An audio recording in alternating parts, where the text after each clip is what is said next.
Why do so few people know about Medicaid and EPSDT and the powerful ability it has to really help solve some of these more complex problems that people are facing? When you think about the fact that Medicaid is a state-based program, yes, it is run in partnership with the federal government, but states have to run it. When you publicize, when you make it widely known that this is how a Medicaid program has to serve kids, obviously that costs money. It's not as if Medicaid in states across the country is going to stand at the bully pulpit and say, demand for more, demand for more.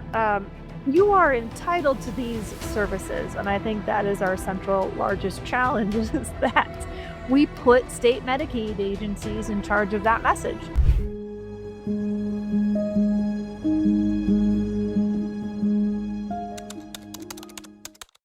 Hi, I'm Heidi Baskfield. I'm Executive Director of Speak Our Minds. And I'm Jason Hopcus, host of the Nobody's Perfect podcast. And we're here today to talk to you about Medicaid and what it's doing to transform youth mental health care in this country. Heidi, I'm so thrilled that we're doing this. For anyone who's listening, this is a series of 6 of really value-added topics around Medicaid, the importance of it, and how it plays a role in guiding youth mental health care in today's country, and just understanding the value of that program with the system-level approach that's needed to really reach the audiences that it was intended to serve. So thank you for including me and being a part of this and really helping us move these important conversations forward. Well, thank you for creating a platform that allows us to talk about something that we don't talk enough about, and we don't talk about how many people and lives it touches. And if you were to take it away tomorrow, the devastating impacts that it would create in our country. Of course, and the pleasure is ours. The kind of thing that has underscored these conversations is this topic of EPSDT, which I want you to tell our listeners again what that is. But I guess my first question is, can we talk about what EPSDT is and how important Medicaid is in serving youth mental health today? Absolutely. Well, when we think about acronyms that just cloud the space and make it hard to understand, what is that? Why is it valuable? I can't think of a more problematic acronym, but EPSDT is literally the largest, greatest child health benefit in the country. And what it stands for is early, periodic, diagnostic screening and treatment.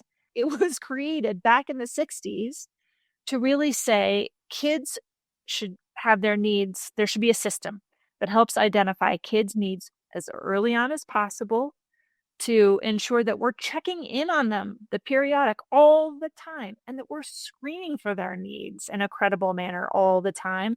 And that we then have an approach to diagnose what comes out of those screenings and then make treatment available based on what's coming out of that diagnosis. How do we understand what's going on with kids and get them what they need? That's it. And do it in a timely manner. The system is really meant to not just identify and diagnose, but address those needs as quickly as possible.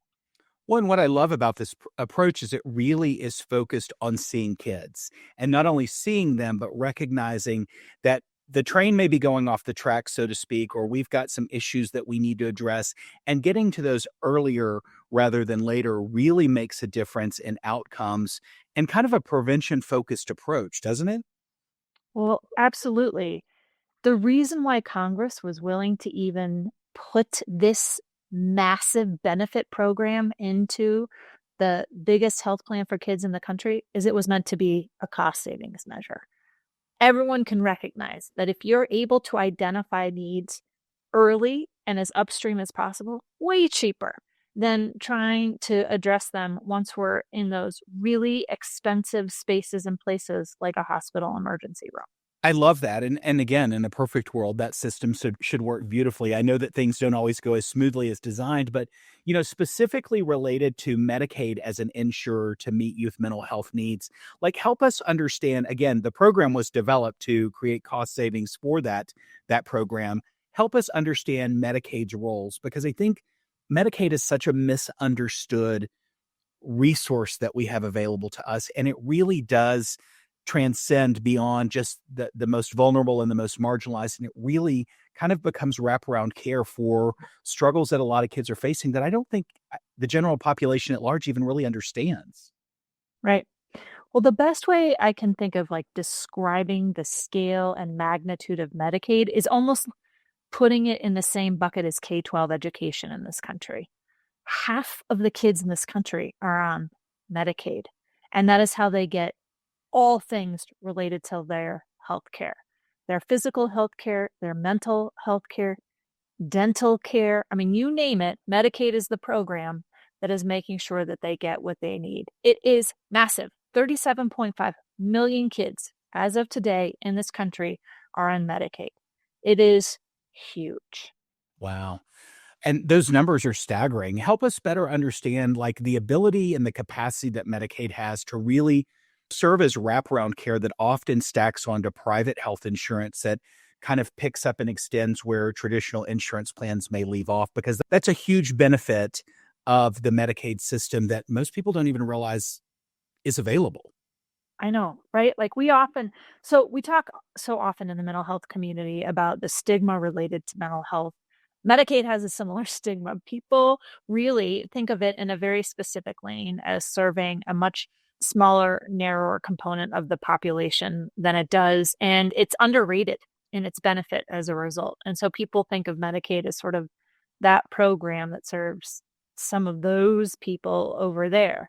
And that just couldn't be further from the truth. And to your point on the question itself, Medicaid is like the safety net, and not just from a standpoint of people in need because of their economic circumstances, but because private insurance doesn't work well. It's not like it's working so well and we want to push everybody into private insurance. We actually have a whole subset of Medicaid that is built to serve to catch people that aren't having their needs met by private insurance. When I think about kids in particular, it's specifically kids that are living with complex mental and physical health needs because private insurance does not work for them. And because it doesn't cover them, Medicaid raises its hand and says, we will. We're going to make sure that just because your needs are expensive and complicated doesn't mean that you don't get what you need. And it's really a testament to how, as a philosophy, this country has said it's going to support kids. Yes, we're going to use our tax dollars to invest and ensure that you get what you need, even when sort of these free market solutions don't work for you. Well, and I love when you talk about the stigma of programs like Medicaid. And yes, there are a lot of stigmas around social supports or safety nets. But when you reframe it in the context of how it really can stack onto or wrap around traditional insurance or to serve those that may be more vulnerable, how could we not support a program like this to begin with? But more importantly, just the understanding that we have a responsibility to meet people where they are. And some people have more complex needs. And this is a path in a direction that really helps to meet people where they are with the needs that they have, specifically in a pretty clear and aligned way. Yeah, I mean, can you think of any other insurance scenario aside from Medicaid and this EPSDT benefit where you can say, we have a whole system that requires that we find out what you need on an individual level. We're checking for it all the time. Like we want to check in with you and know what you need all the time. We built a system to effectively diagnose what's going on with you. And then we have to make sure by law that we provide treatment to you for that thing in a timely manner. And you don't get to choose. Like that's not an opt out situation. Like Medicaid doesn't get to raise its hand and go, sorry, there aren't enough child psychologists in our area, so we just tough. We can't make that available. Law says you still have to do it. Like there's no commercial insurer anywhere in this country that does that. Medicaid is unique that way. And you teed this up so beautifully for my next question. I guess when we have this really powerful health benefit, why do so few people know about Medicaid and EPSDT and the powerful ability it has to really help solve some of these more complex problems that people are facing? Well, I think the answer, as not a surprise to anyone, is going to come back a bit to money. in that when you think about the fact that Medicaid is a state-based program, yes, it is run in partnership with the federal government, but states have to run it. When you publicize, when you make it widely known that this is how a Medicaid program has to serve kids, obviously that costs money.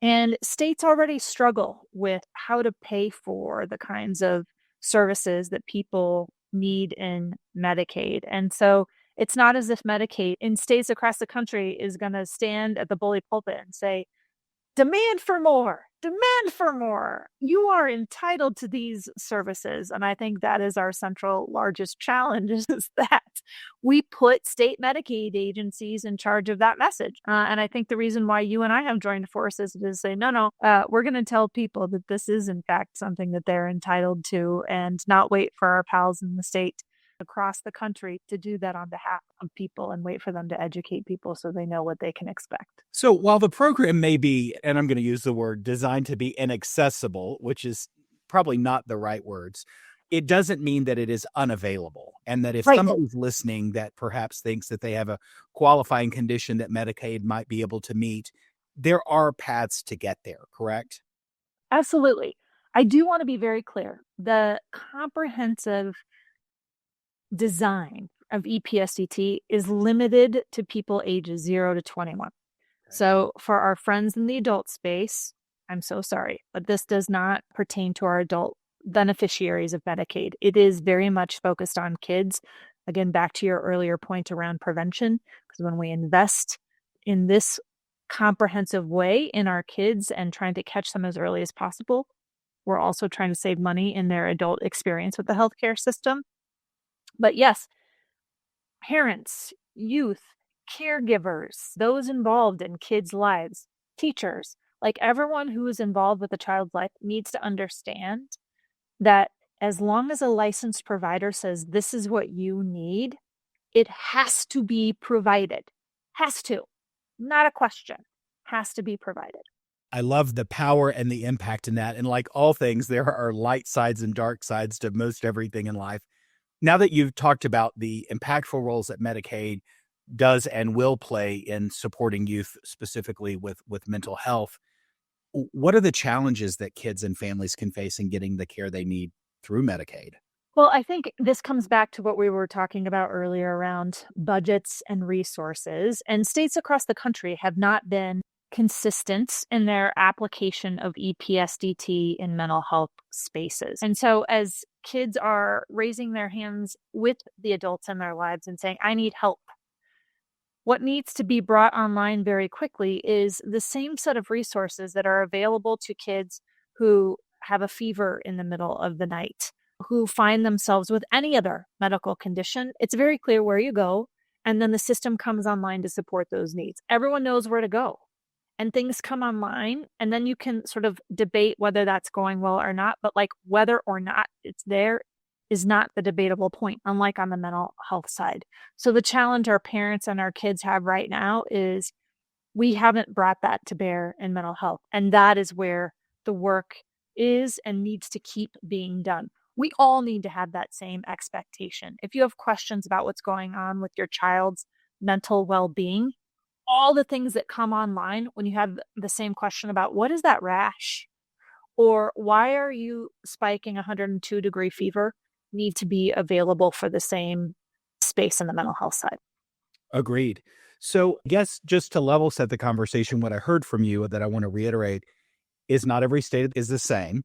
And the care coordination in the path, even though the system has developed a way to go, is not necessarily something that one should expect if they're in another state or in another system that maybe isn't as supportive or as adept at doing this. It's not a one-size-fits-all solution that you're going to find uniformly across the country. That's right, which is super fun for everyone who's trying to navigate the system, right? Like if I live in New Jersey, I'm likely going to have a better experience than if I'm living in Iowa. So yeah, back to the whole K-12 analogy, right? Where you live matters a lot in the quality of what services you have available to you. And you and I both know, like, it shouldn't be that way. The good news is there's already a legal regulatory foundation that exists to compel states to deliver care and make it available in that way. So again, states can't look around and be like, "Gah, the resources we've got on the ground aren't that great, so we'll do the best we can." It's like, "Oh no, you, state Medicaid, actually have a legal obligation to ensure that the resources that kids need are there and available." So guess what that means, Jason? We have to pay people. We have to appropriately license people in a timely way. We have to ensure that resources are being incented to deliver the services that kids need, even in the furthest reaches of frontier spaces in this country. It's not a question. It's not even a debatable point. And so I think what I would say to listeners everywhere is become part of this larger conversation of expect that to be the outcome. Know that that is your right. You are not wrong to think, I just had a physician say my child needs this. I should be able to get that service. That's correct. You are legally entitled to those services right now, today. I love the power of your words and just sitting with the weight of recognizing that this support is legally mandated to meet you where you are. Let's talk practically for a second, though. We've already acknowledged the fact that this is not perfect and the path is not always as clear as we might like it to be. How does Medicaid and specifically EPSDT, how does it impact real children and families when they're in the system and utilizing it? It is a great question about sort of practical application. And I will say this, as you go in for your annual back to school physical, the way that this should work is in the same way you're being screened out for your physical needs. Like, are you on track developmentally, given your age? Your same physical for back to school should be asking you about your mental well being. There should be a score of sorts that comes from that, or a flag or something that then tells the provider when you go back into the room, we need to have a follow up conversation on this. And there need to be resources that are then in place that support whatever came up in that screening. And then similarly, as a part of that, those teams providing those resources are getting paid Okay. for doing those kinds of things. And it's not a one and done either. So today, I think, I'm a parent and I have young children, and most of my questions are not coming up in the physical health space at this point. Like, once you leave sort of the infant toddler space, I think most of us live in questioning the mental side of things. Like, that's where our questions are. And I don't have the same level of comfort asking those questions in my back to school physical. And not because I don't think the world of my pediatrician, which I do. It is more about, we haven't set that expectation going forward. Like, my pediatrician is trained to address whole child. And if this person isn't, then they're going to know how to handle the handoff, and I'll be able to go down the hall in the same practice, in the same visit, not have to come back a different day to have those needs met, right? Like, it's all together. Well, and I think the thing that's really important to highlight here, is differently than if you and I both got diagnosed with strep throat. We know it comes from the same bacteria, and unless we're allergic to it, we're going to take amoxicillin. Yep. If you and I had some mental health challenges that may present and look the same on the exterior, the treatment courses could be very different. And I think it's important for people to understand that, like, while you're going to your pediatrician to meet your child's whole health needs, they were actually not really trained to assess, evaluate, diagnose, and treat those mental health conditions in the way that behavioral health specialists are. And it does require other supports and other outreaches to ensure that we're able to appropriately diagnose and, figure out a course of action to treat what your child may be struggling with. But I think most people don't understand they are different. And while our brain is in our body, and I think what's been missing in the conversation is we've never talked about mental health as just health. The way that we have treated that and approached it is still very different. The payer systems are different. The provider systems are different. The training is different. And the way it manifests in each individual person is different. Do you think that awareness in and of itself has really contributed to the fact that we have struggled further longer than we need to, just based on the way the system was designed and maybe how it was not previously designed to show up and meet the demands that have been placed on it. Yeah, I mean, it is a great point that the variation that comes up through a mental health challenge by contrast to a physical health challenge lends itself to complexity in delivery and how we meet those needs. I think to your question specifically, it feels like we are getting closer to making the kinds of changes, not just in the way that we deliver care, but even into the training pieces to create updates to how we train physicians and nurse practitioners and all, yes, and stop uncoupling of physical and mental health from one another, right? I think what you're saying, without saying it quite this directly because you're nice and letting me get to say it, is we're not going to have reached success until we get to this holistic approach to health. They aren't separate things. The longer we treat them as separate things, the more we're going to continue to have these struggles. We talk all the time about workforce shortages in mental health. It's because we say, well, only you, group of providers, can treat this lane, and all of you over here get to treat this lane. And it's like, well, yeah, it's no wonder. Like, we don't have enough people in this lane. And Right. so the only way we're going to solve for that in a timely manner is pulling all these people together and saying, this has got to be all hands on deck. Those of you who thought you were only going to have to deal with my broken arm, sorry, you're also going to have to figure out sort of the mental equation of this conversation. Well, and I love that we're having conversations like this, and I think they're so important, and even though this seems like commonplace and gosh, why isn't this, a topic that has much greater awareness? I think there are a lot of changing landscapes. I think the demands that have been placed on the system, especially post-pandemic, the integration of technology into raising our kids today, like, I don't want to vilify any one part of it, but at the end of the day, there are some factors that come into play that do make a difference, that have acerbated the problem, that really bring this really into the forefront in a way that maybe we probably wouldn't have had this conversation 10 years ago. The fact that we're doing it now.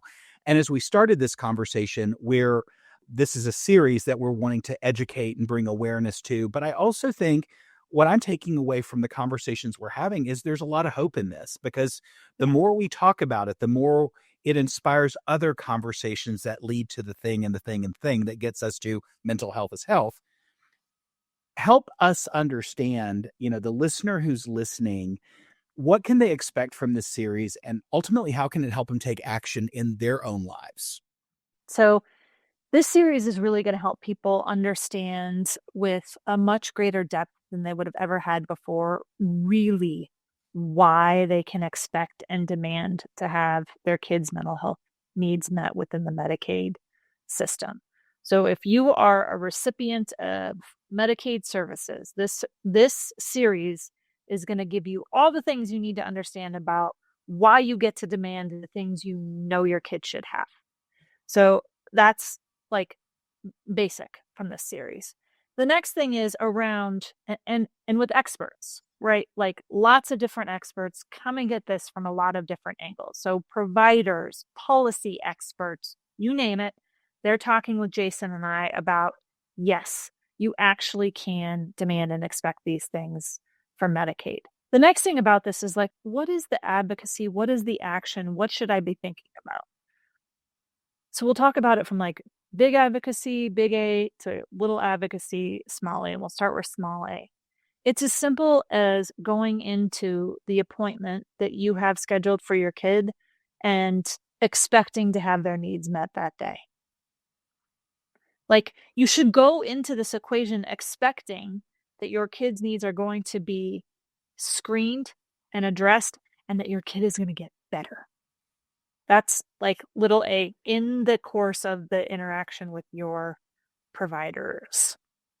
Big A is if you sort of pop your head up and look around a little bit, you may have noticed that Medicaid is under threat of being defunded. $880 billion in cuts are currently being contemplated by Congress and the White House. That is like wholesale program termination. So imagine if I said to you tomorrow, we no longer have a K-12 system of education in this country. Figure it out. We'll give you a tax credit you can figure out. There's no like something else you can look to provide what Medicaid does. It does not exist. And so the big A is talking about why it is so valuable to have a program that already has these guarantees in place and why you want to keep it going. You want to see the momentum that we're already building in this space moving forward, not eradicated. So it is a reach out to your congressperson and raise your hand and say, I love Medicaid. I know it's not perfect, but look at what it's already in place that we can build off of. And how else are we going to solve this mental health crisis for kids? Again, I go back to meeting people where they are. And I think what's proving out in this country is, collectively we feel like a pot that's boiling over and people are maxed and just tapped out on what else they can take on. I cannot reiterate enough based on the words you just shared with us, how important it is to have those next level conversations, even if it's not directly impacting your specific situation. It could be someone you love. It could be one of your kids' friends at school. Like, it is important for us to look at this as a community focused approach that is really rooted in connection and seeing people and ensuring everyone's needs are met, because, this is the future of our country. So, if you're listening and I know you're tapped or you're maxed out, like, really take a step back. You're here, you're listening, and I'm grateful that you're here for the conversation, and recognize that there may be something else to do.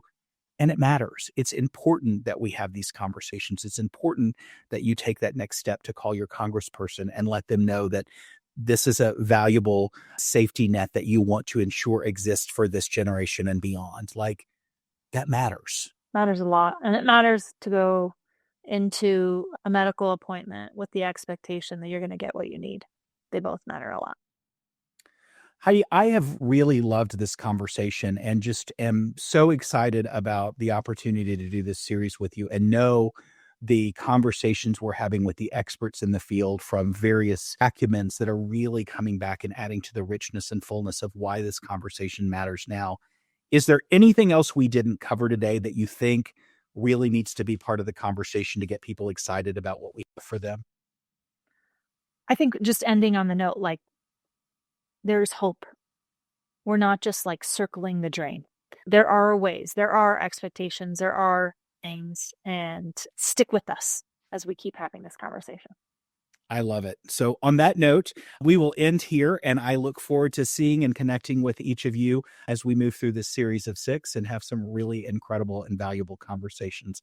Heidi, thank you for your invitation to support this work and for the bright light that you shine and just making us all aware about why now and why we should be having these conversations. It's important. I appreciate you. I can't think of a better partner. Thanks, Jason. Pleasure is mine. Take care. We hope you've enjoyed today's transformative conversation. Together, we're dismantling stigma and providing solutions for mental health and well-being challenges so everyone can thrive. Join us on YouTube or your favorite streaming platform to continue embracing our shared human experience. If you or someone you know is struggling with mental health, visit nobodiesperfect.community to get immediately connected to a hub of clinically approved mental health resources and tools designed to support you wherever you find yourself on your journey. And be sure to follow us at Nobody's Perfect Community on Facebook, Instagram, YouTube, and TikTok. I'm your host, Jason Hopcus, and it's been a pleasure having you here. Stay connected, stay inspired, and remember, nobody's perfect because perfection isn't real. Your story is. Until next time.